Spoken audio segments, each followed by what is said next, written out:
Uma nação só é forte na medida que ela é justa.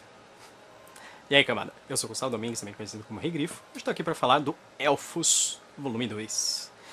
Lançado pela Mythos em 2018, no ano passado, e originalmente lançado na França em 2013, pela Edition Soleil. Essa edição, ela continua o estilo e a narrativa que nós havíamos visto no Elfos volume 1, se você quiser ver, aí também a resenha, tá aparecendo no cantinho da tela, agora, que eu fiz do Elfos volume 1.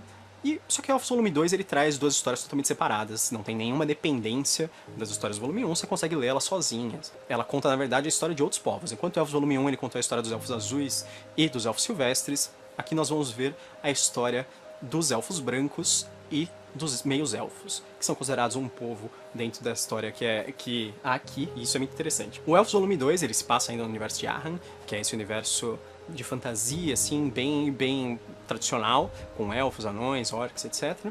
E ele conta duas histórias. A primeira é o Elfo Branco Coração Negro, que conta a história de um elfo numa missão muito importante de perseguir um dragão, na verdade, e dominar um dragão. E a segunda história é um meio-elfo escolhido, que é uma história de meio-elfos se reunindo ao redor de um meio-elfo para criar uma nação nova, né? Como se eles considerassem uma raça por si só, apesar deles serem filhos de elfos e humanos. Elfo Branco Coração Negro, ele traz uma história mais épica, né? Uma história com bastante aventura, com muita ação também. E essa história, ela pode te atrair se você gostar mais do aspecto da ação dela. Tá? Tem muita luta, o personagem principal, que é o Fall, ele é um personagem que luta muito bem, luta o tempo todo, e talvez isso seja mais atraente. Mas a segunda história, eu acho que ela tem uma história muito mais interessante, eventos muito mais interessantes ocorrem ao longo dela, porque ela é uma história sobre identidade, sobre não se encaixar, e depois sobre achar os seus iguais, digamos assim. Porque essa é a história dos meio-elfos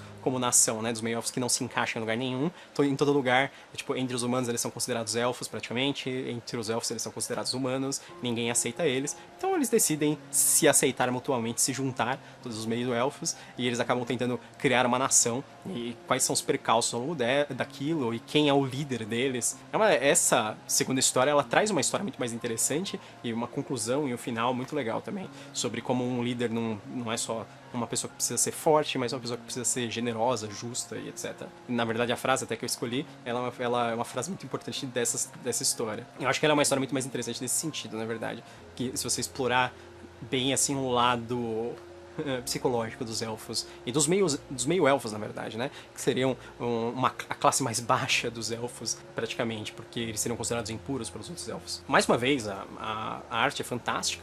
Eu acho que tem uma estilização, assim, um pouco excessiva no Elfo Branco Coração Negro. Eu não gosto tanto, eu gosto mais daquela arte um pouco mais realista, digamos assim, com um estilo um pouco mais pintado da segunda história. Eu acho que tem uma qualidade maior, assim.